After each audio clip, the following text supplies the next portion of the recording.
Hello and welcome back to the second day of APAC Global Educational Skill Conclave. We just had the award ceremony. Now we are starting one of the most important sessions of this 3-day conclave. The session will be on India's higher education sector and its 4 E's, that is excellence, expansion, equal access, employability.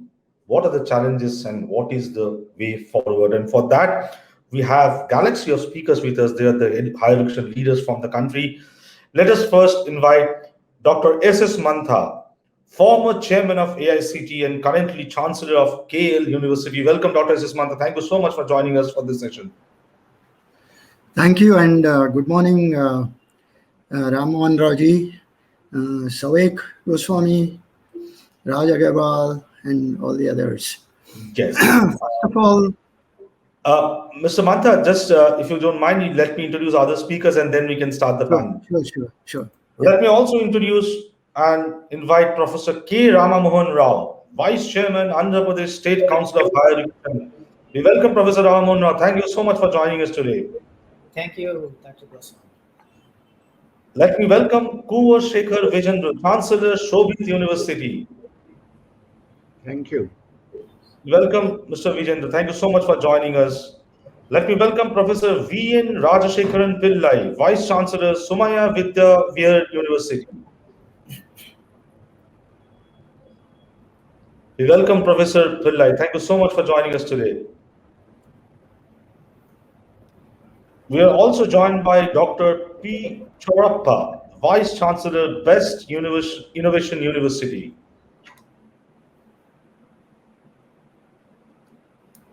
I think he'll be joining us shortly, so without taking much time, let me first ask the question to Dr. S.S. Mantha, former chairman AICTE, currently Chancellor, KL University.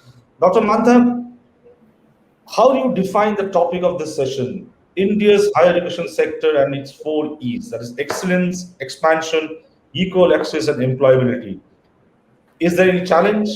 If there's a challenge, how to overcome those challenges to move forward? Your take on that. Yeah. First of all, good morning, Souvik, and all the other my co-panelists. First of all, there are a lot of concerns as well as challenges as well as opportunities in the current education paradigm that we are actually looking at. The 4 E's that you have spoken about, excellence, expansion, equal access, employability, they're all very, very important facets of higher education in the current melee that we really have. There are challenges like, for example, last 2 years it's been disrupted. There is a digital divide, though we are all saying that a lot of online education has been happening.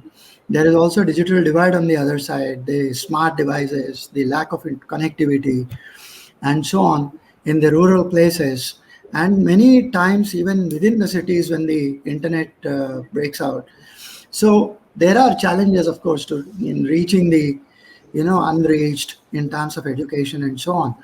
And the pandemic would probably leave something of its footprint back when the thing is normalized, is normal.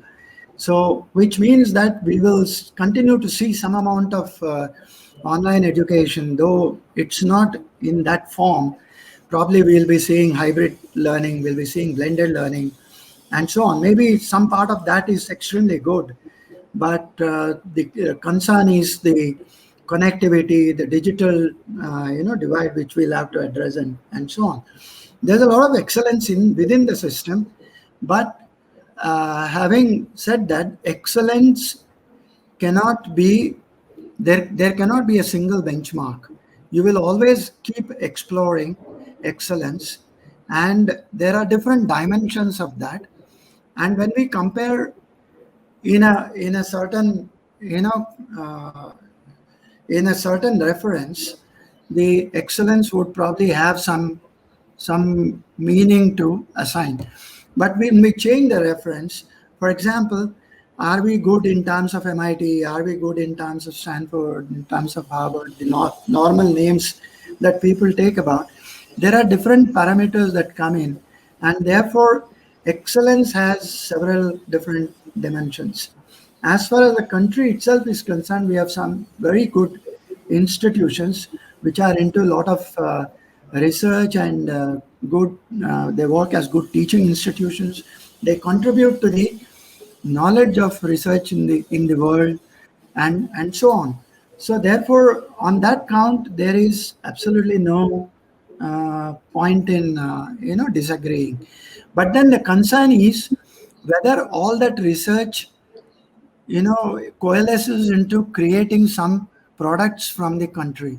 Now there are almost nothing in terms of new products that India creates, and therefore the excellence, the research, the technology that we're using, all that must get into the space of creating products which connect the society, which connect the technology and things like that. So therefore excellence must connect the industry, must connect the society, must connect the people, the stakeholders, and create products which make some sense for the different facets of a country's growth. Expansion, we have seen a lot of expansion in the past, but the concern again is quality and so on. So therefore, there is a deficit of good quality teachers. There is a deficit of even number of teachers that we require to fill the space. There are also curriculum problem areas. There are problems of quality in terms of students who come into the system and so on. So therefore, expansion per se may not be good. Expansion with quality is what we must really look at. There is equal access. There are several dimensions which people have worked out. There are places where people are invited to join. There are reservations. There are all that is happening. But equal access must not leave out any section of the society in terms of their education, in terms of the value systems, in terms of what they would want to do as an aspirational value, and so on. There are a lot of things that are happening within the regulatory space, but within the space of people who look at these systems also must change. Of course, the final E is the employability. There are a lot of things which people have said. For me, employability and employment are two different things. Employability is the skills that you provide to a student. Employment is the opportunities that you create in a system. Today, several areas are saturated. We don't have sufficient employment opportunities in those areas, whether it's the primary sector, which depends on the earth's produce, like mining, farming, or agriculture, or whatever. The secondary sector, which depends on manufacturing, which actually is sub-dependent on the primary sector. And if the primary sector doesn't grow, the secondary sector has problems. And finally, we have the tertiary sector, which is basically the service sector. Most of the jobs are available in the service sector. So therefore, even the engineers flock towards the service sector, though it's a wastage of a lot of skill sets that you actually provide within the institutions. So therefore, new employment markets will have to be created, not only new, and the supply side will have to be connected with the demand side. What is the demand on the employment sector? And therefore, the education sector must grow to fill in those gaps. Now, finally, if we observe, now, the employment is like a pyramid, which people describe. The base is large, and the skill sets will be higher, and higher order skill sets will be required as you go up, and then the number of jobs become less as you go up. But today, what we are seeing is the base of the pyramid is shrinking. The jobs, even at the entry level, require higher order skills, and those numbers are reducing. And all this is happening because of a lot of automation, be it robotic process automation, hard robotics, IoT, whatever you talk about, blockchain, your machine, new manufacturing methodologies that are happening, and so on. So we need to recognize these aspects and create new employment opportunities so that excellence, expansion, and equal access make something. They mean something to the stakeholders from an employment perspective. Thank you. So much, Dr. S.S. Mantha. Quite interesting and quite important points raised by uh, Dr. Mantha. I'm sure that we'll be coming back to him, and others will also pitch in with to share their views on this. Let's have a perspective from Professor K. Rama Mohan Rao, Vice Chairman, Andhra Pradesh State Council of Higher Education. Professor Rao, your thoughts on what are the challenges of ensuring excellence, expansion, equal access, and employability, and how can we move forward? So good morning, Souvik and our co-panelists. I'm very happy to be part of this panel discussion on a very, very important theme. So I would like to see the Indian higher education sector from an optimistic point of view, and it is progressing despite many constraints and limitations because of our very rich traditions in education system.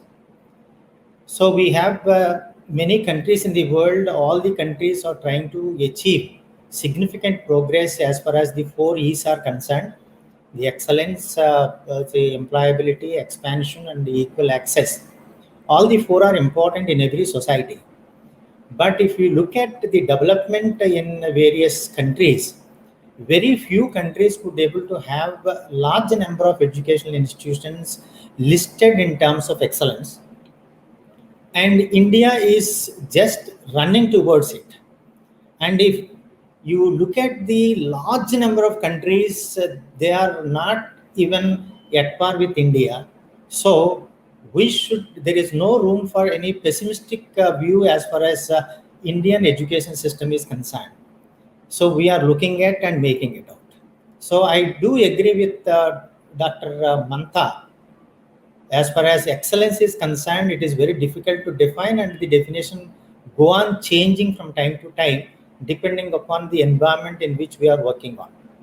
But right now, the people are looking at the student outcomes in terms of employability, the research outcomes in terms of innovations and contributions for the say new items that are new products and services that are generated, and governance efficiency, and more so consistency in performance in educational institutions. So we have a few islands of excellence. Some IITs, some IIMs, not all. IISc in the forefront, a few state and private institutions, they got the name and fame for their excellence, though we could not able to find a place in global rankings, a rightful place or a dignified place in global rankings. Maybe because of the methodology they adopt in ranking, we may be lagging behind, but world over, these institutes and the products from these institutes are well respected. But the greater scenario is different. We have around 1,000 universities and more than 50,000 higher educational institutions established in this country. And we have established an institution called National Assessment and Accreditation Council to assess and accredit the institutions in terms of quality. But though it was established in 1994, to the date, I could see only 11% of the higher educational institutions volunteered for assessment and accreditation. And out of the 1,000 universities, only 23% of the universities have gone for assessment and accreditation. And this shows that the institutions are not really oriented towards exhibiting their quality and communicating their quality and ready to test their quality. That is one aspect. We have recognized, particularly the NEP 2020, under the leadership of Kasturi Rangan, they have identified really wonderful issues and all the gaps that are existing in our system, and suggested n number of solutions to catch up the global standards. But say, if you look at the infrastructure that is having, though we have 50,000 institutions, and it is, say, highly discouraging to note that almost 67% of the higher educational institutions are having less than 500 enrollments, student strength, less than 500. Only 4% of the educational institutions are having more than 3,000 student strength. So, an educational institution with less than 500 students, say, having a state-of-the-art infrastructure and delivering high-quality education, I don't think it is, say, cost-effective to that. Further, if you look at, more than 70% of the educational institutions are in private sector, and 66% of the total enrollments are in the private sector. And in the case of engineering and management, almost 90% of the enrollments are in private sector. So you cannot expect philanthropy from the private sector. They do work on business terms, but regulation is not making them to open up for innovations, to go for high-end quality standards in that, because at the state level, governments are controlling them to charge fee. So they are not, say, having 100% freedom to go for a market-based quality competition. So somewhere people are compromising to some extent. That is one area which I wanted to bring to your notice. So research is at the back seat. Unfortunately, research culture is not developed in higher educational institutions in this country. Leave about the islands of excellence. In the rest of the case, the contribution of higher educational institutions to the innovations or patents is very, very, very less, and which need to be addressed very seriously. The problem is to develop research culture and also liberal funding to the research and responsible investment on research. This is another important area. And leadership and governance is much need to be desired, and all of you know it. And in this environment, we are unable to provide right kind of challenges to the students so that they become acceptable world over. And as far as employability is concerned, so recently the Indian Skill Report 2021 has come, and wherein we could see that 46% of the students are having employable skills. And in fact, the size of this group increased from 35% in 2015 to almost 48% in 2018, and now because of the pandemic perhaps it come down to 46%. And engineering, particularly IT sector, is leading from the forefront, followed by management, then the Bachelor of Arts and Bachelor of Commerce. These are the four disciplines that are having high level of employable skills. And of course, if you look at it, the salary and pay packages for them, so they are not very much encouraging. That means they are getting employed but underemployed. So the employability requires industry interventions into the system, and a match between industry expectations and the educational institution curriculum design and delivery, and the continuous say upgradation of the quality and the expectations of the 21st century education 4.0. Those things we have to give focus and concentration. So digital learning skills must be made uniform and common, essential, mandatory to all the educational institutions to impart. And the 21st century, say, technological requirements in whether it is artificial intelligence or IoT or deep learning or whatever it may be, machine learning, those things, all the institutions must be able to offer and reach to all the people. So though we have 66% of the educational institutions established in rural areas, still education is not accessible to the rural areas. Say if you look at the elementary level, we have 97% enrollment. And when it comes to the higher secondary, it is say coming down to 77%. And say moving to the higher education, it is only 27%. That means the youth are terminating their aspirations at lower levels. They are unable to nurture their aspirations to have higher education in the country. So in that way, we are losing, say, our say potential to develop high level of demographic dividend. We have excellent youth power, but the education system is not serving to the needs of the youth, and that is why they are not attracted to the educational institutions. So dropout rate need to be curtailed, and which is the hurdle is the financial access. Most of the families in rural areas, they are unable to spend money and have education at a higher level, because a student, if the son or daughter is kept in school, they are losing some income that they can generate to the family.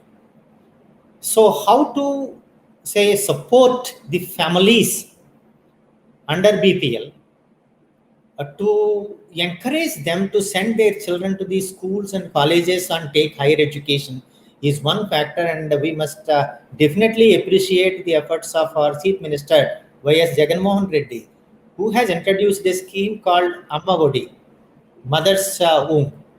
So he is giving 15,000 rupees to the mother for sending the child to the school. Apart from offering free education to the child, giving the kit and books and everything at free of cost, the mothers are given some amount as a loss, as a hedge against the loss they incurred by sending the children to the schools. So such schemes are very important. Right. And another important thing is that the investment that we are making in education sector is definitely not sufficient enough, and the central government is say taking only the responsibility of central institutions, but the huge number of state funded institutions and private institutions, they are left to the lurch.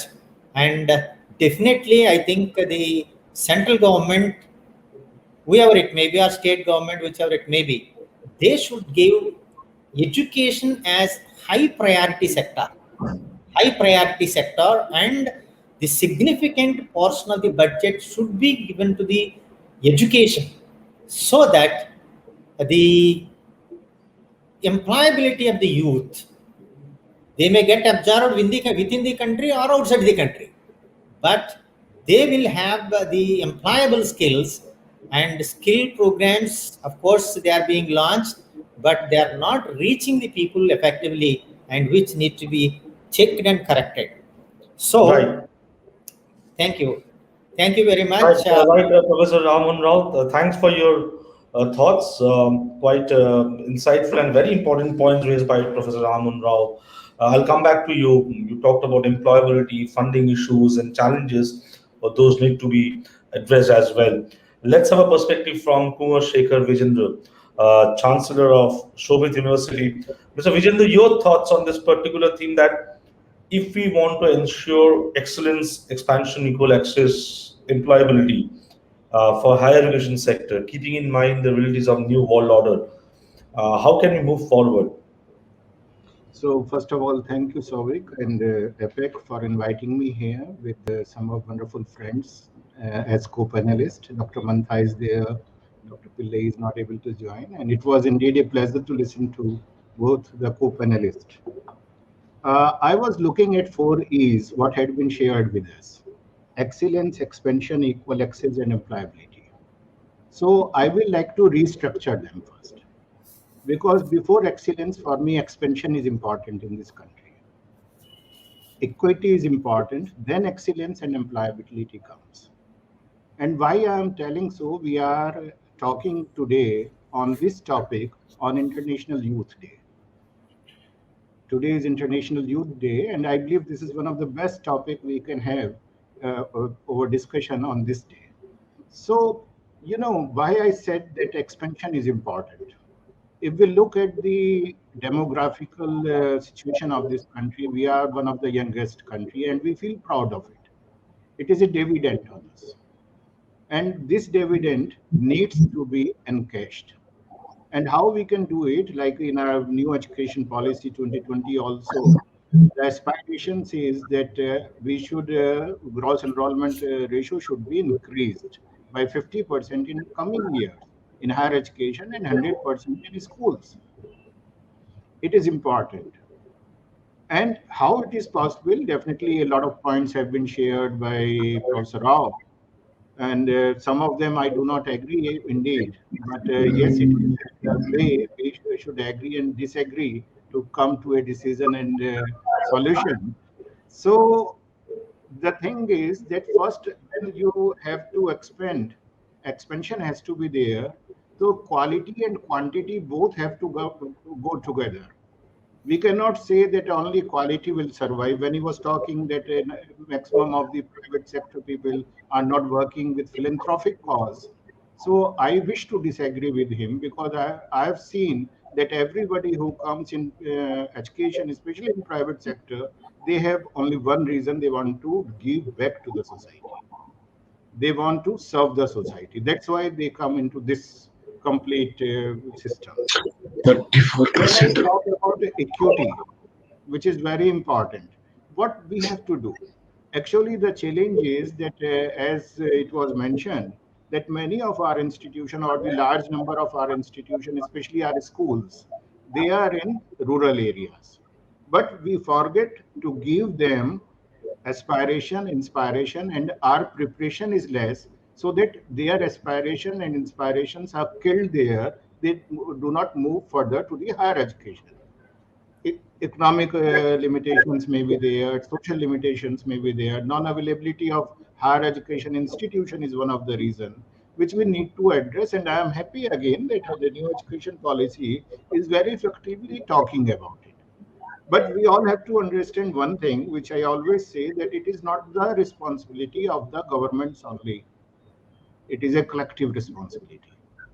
We all have to come together to ensure that all our young boys and girls, those who deserve and desire, they get what should be given to them: quality education at all platforms. When I come to excellence, Professor Mantha mentioned very rightly that excellence cannot be defined. It has so many parameters, like when Professor Rao was talking about Island of Excellence, that they are doing good, but I am always afraid that these Island of Excellence are not connected with the mainland. Many times I ask this question to these institutions. When I ask them, you are the best institution in the city, but the city is dirty. The city is flooded. The city has so many problems, and you are claiming that you are doing research on these areas. It means your contribution is zero. We have to see that these islands of excellence are also not only working on the impact factor in their research papers, but social impact of their being there is also equally important. Then we can talk about excellence. Excellence will come when equal opportunities will be given to everybody. Otherwise, what will happen as what happened in Tokyo? We all are proud of gold medal, 2 silver medals, and bronze medals. But if we look at what was the contribution of the state and the nation, they all are individual, independent unicorns. Those who worked hard, those who sacrificed, their families sacrificed for them. No contribution was there, but we all are taking photographs with them, selfies with them, and we are clapping. This is exactly what is happening when we talk about that we are not in the top 100 universities of the world. How much that is important to be seen, and that is important what we all have to do. We have to support high quality teaching and learning. And we are who? We are the complete whole ecosystem of governance, right from the governments, states, districts, me, you, everybody has to come together. When we will make it a vision, yes, we are powerful. The last one comes employability. Honestly, we all are working in separate verticals. Industry is a separate vertical, and academia is a separate vertical. We always say we should have collaboration with them, and collaboration for what? Generally, it is limited to find employment for our boys and girls. It is not a organic collaboration. It is an artificial collaboration where we want that, okay, fine, we will do something and you take my boys and girls, which is really very unfortunate. What has to be done? Like one model is PPP. And this PPP is not a private public partnership like thing, because our maximum of our industries are not in government sector. It is a purposeful progressive partnership with the industry. Purposeful progressive partnership, what we need to have. Where from day one we have to come together, we have to identify the requirements. Requirement is not a skill of knowing AI or big data or machine learning. These all skills, as other skill what you and me had in past, they have a shelf life. Maybe after 5 years they will not be needed, something new will come. We have to give two type of skills to our boys and girls, which is very important. One is we have to give them a fluid skill mindset. Whatever comes, I will learn. I have developed that capacity, which nobody is talking about. And second, I'm talking nowadays about a school of gumption, where I say a school of gumption is required, a second transcript is required to be given to his boys and girls in all universities, all schools, which will make them employable. As you started with the 4 E's, the school of gumption has 7 C's.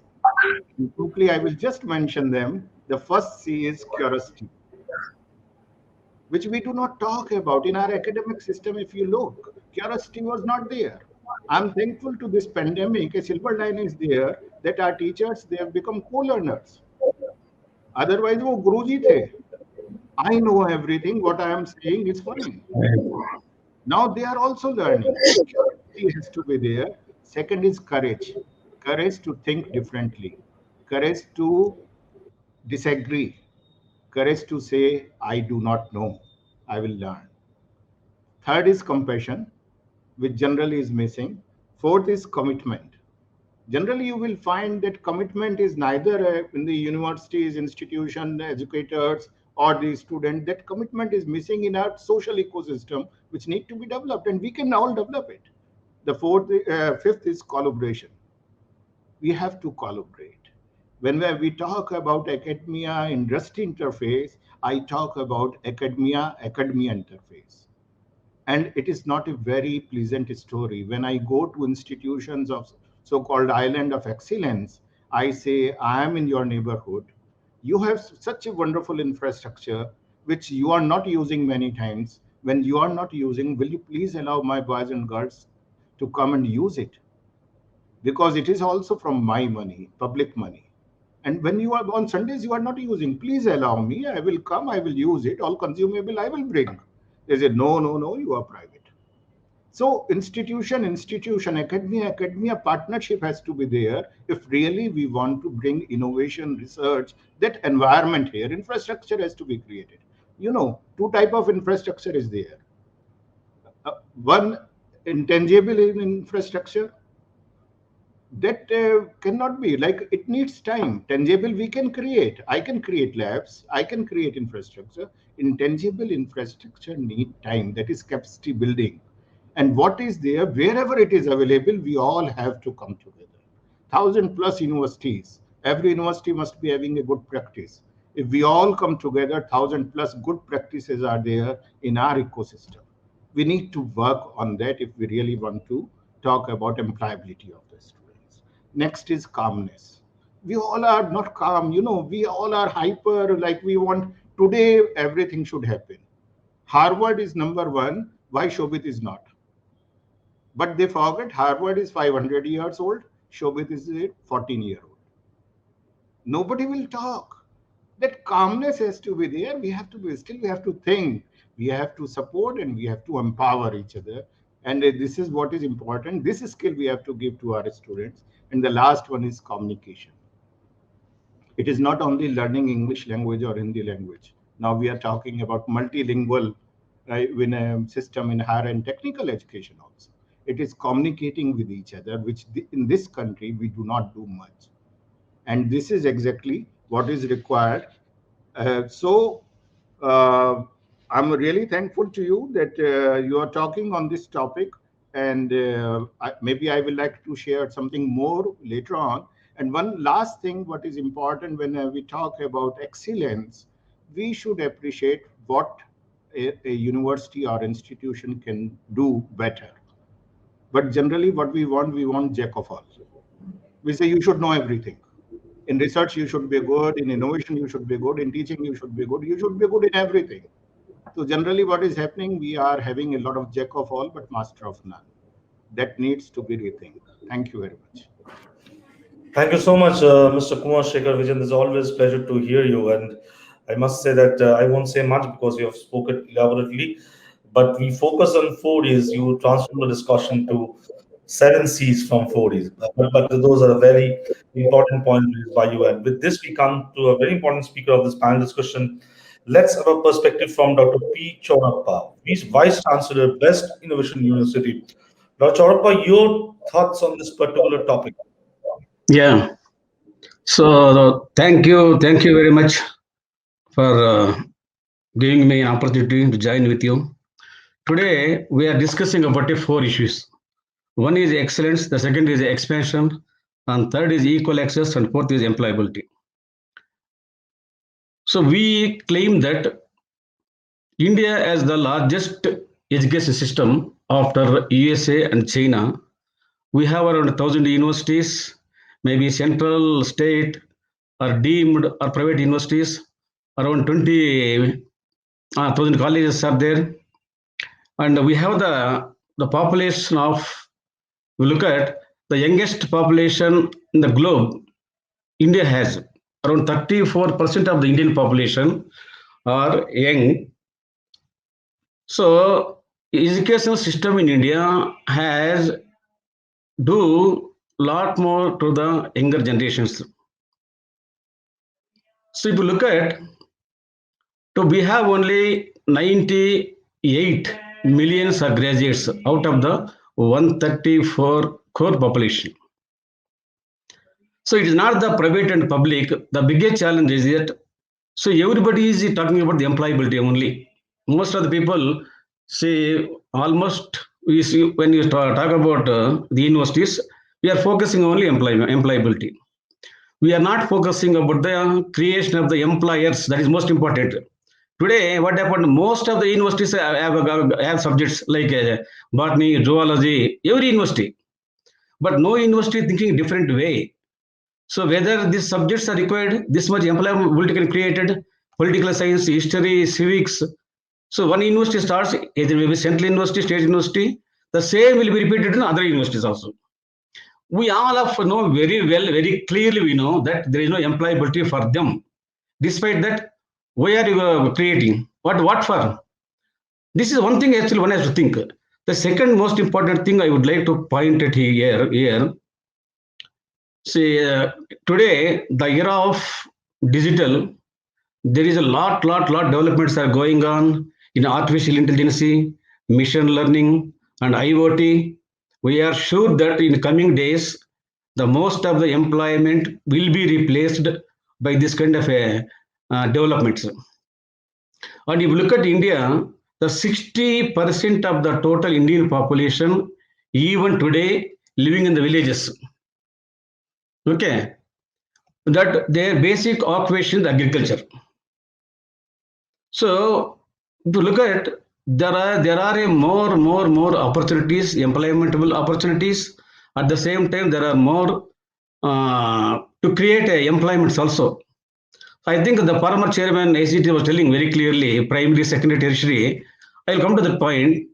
When 60% of the population residing in the villages, okay, and they don't have the much accessibility, they don't have the much economic power.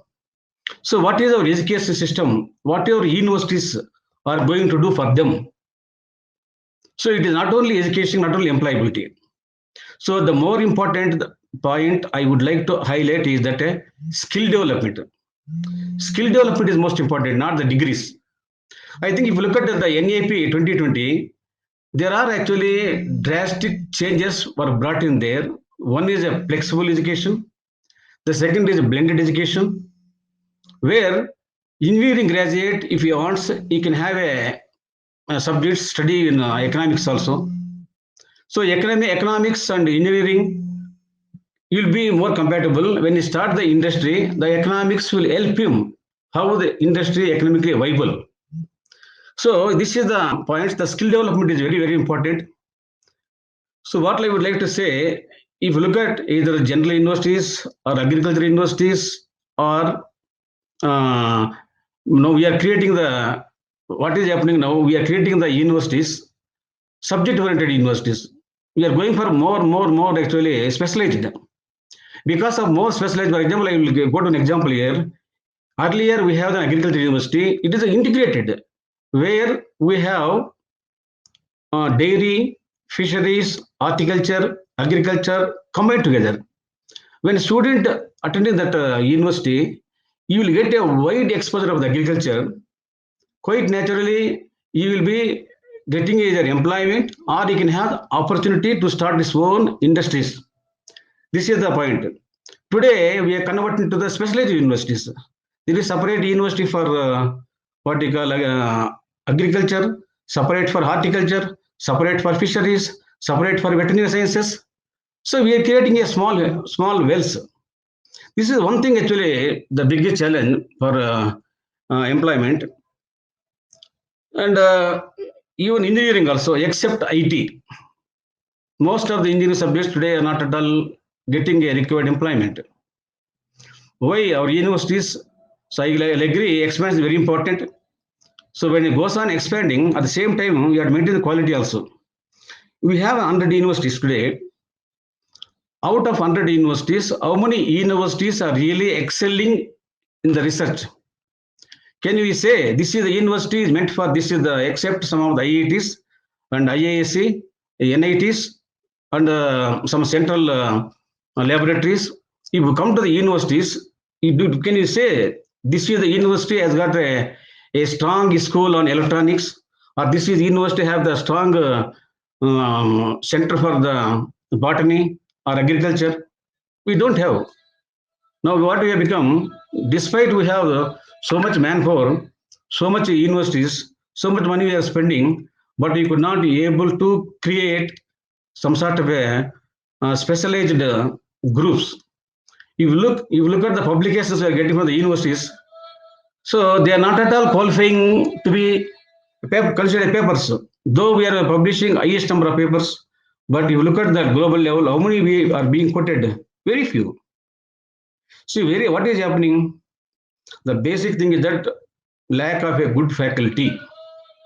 The first thing, if you want actually attain excellence, and if you want to attain a employability in the universities, the basic thing we should focus on teachers. There should be good teachers. Not only good teachers, should be committed. They should be think about the society. They should think about the nation. Such kind of feeling comes quite naturally. What you thought, this will be successful. The second point I would like to mention, how many universities are today are working together with the industry? I don't think very few. If you take in Andhra Pradesh, there are many universities are there. Any university, one university, yes, we are working with the so and so. See, for example, I tell you, recently Government of India launched a National Hydrogen Mission. Okay, so we can produce the hydrogen from the gasification of the biomass. Okay, that is the in future. What is the government of India wanted? We want to replace the diesel vehicles. We want to replace the petrol vehicles. Then we have to go for the vehicles running with the hydrogen fuel cell. So hydrogen fuel cell is can be generated from a biomass. Bamboo is one of the good candidate for that. So that project come to the Institute of Science, but not any other universities. So you see, where is the lacuna? This is what I would like to mention. So despite all, we can claim we have the biggest, third biggest education system in India. And we have the many universities and we have the many manpower. Despite that, what is our excellency? So I think NEP 2020, they clearly mentioned that teacher-centric system.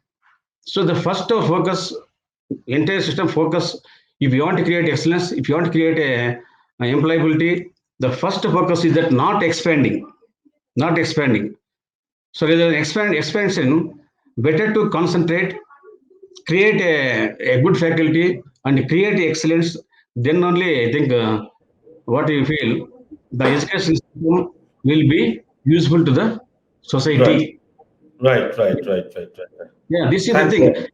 Yeah. Thank you so much, Dr. P. Chowdappa, Vice Chancellor, Best University, for sharing your thoughts with us. If I take a crux that you said that expansion will come later, but let's first expand the existing infrastructure faculty so that then we can create that effective ecosystem. We are running short of time. We simply have 2 to 3 minutes with us. So I'll just request all of you to quickly give me a perspective on 30 seconds max, 30 seconds to 1 minute for all of you, that with all these challenges, whatever challenges we have discussed, challenges of accessibility, challenges of funding, the 7 C's mentioned by Kunwar, Shekhar, Vijendra, Dr. Mantha talked about other things as well, and Professor Chowdappa was talking about this upgrading existing infrastructure, faculty, everything. Do you think that NEP is going to be the game changer for India's education, higher education ecosystem? I'm not talking about school education, that's a different set of discussion can happen. Just quickly, 30 seconds to all of you. Do you think that NEP is going to be the game changer for India's higher education? Let's start with Dr. S.S. Mantha. Quickly, your view, please. Yeah, national education policy after so many years has really captured a lot of imagination of the people. There are a lot of good things which can be implemented in terms of all the 4 points that you have said. But the real challenge is the implementation. And there's several initiatives, but their implementation will actually see how it goes in terms of credits or in terms of research, in terms of multi-point entry exit. There are challenges. Right. Professor Rao, your thoughts quickly. If you can unmute your mic, please. My quick reaction to your point is a certain yes. NEP really progressive, and already we could able to see in many states some kind of change in education policies taking place. Some initiatives are taken up to start with. We cannot visualize that NEP 2020 is like a magic wand. We can transform the education system from one end to another, but it takes time. We should be patient enough, and in a phased manner, certainly we will see very, very impressive results in the higher education system in the country. Thank you. Right. Kunwar, Shekhar, Vijendra, your thoughts on that quickly. Yes, a big yes is there. NEP 2020 is going to be implemented, and for implementation, there are 5 I's. I will close on that. One is intent, which we can see it is there. Second is inclusion. You will see NEP is inclusive, very inclusive indeed. Third is investment. Investment is coming nowadays from everywhere. Fourth is infrastructure. Yes, infrastructure has been created and is being created. And fifth is innovation. The NEP has many innovative ideas, and definitely it will be implemented and it will become a game changer. Right. So 4Ds to 7Cs to 5Is. Dr. P. Chowdappa, quickly, in 30 Yeah, seconds. This NEP 2020 is actually a progress-oriented policy. So already government of Karnataka started implementing, and it may not be possible within a short span of time, but definitely this create some sort of a what you call a uh, uh, good kind of a change in the coming days, because there are some important points I mentioned here. One is actually flexible system of education, very important. The second is blended education, very important. And third point, they mentioned a clustering of the universities. There will be some clusters. The clusters can focus on research areas. There are research-oriented universities. So if this all will be implemented, definitely there can be a good universities which will concentrate only on the research, not on the education, not on the teaching. So definitely they can become a centers of excellence. At the same time, the blended education is also very important point in that. And the third one is actually the skill development programs they mentioned there. In addition to the, even somebody wants, you can go for dual degree also. Right, Okay. right. Yeah. When Right. this have all, when you have all this kind I of have positive points, definitely this NEP 2020 will be game changer.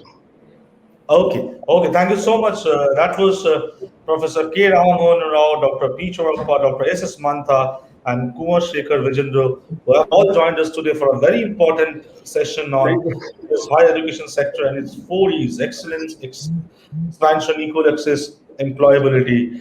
And that is the beauty of the discussion, that from 4Ds we have moved to 7Cs and we ended with 5Is. So thank you so much, all of you, for joining us today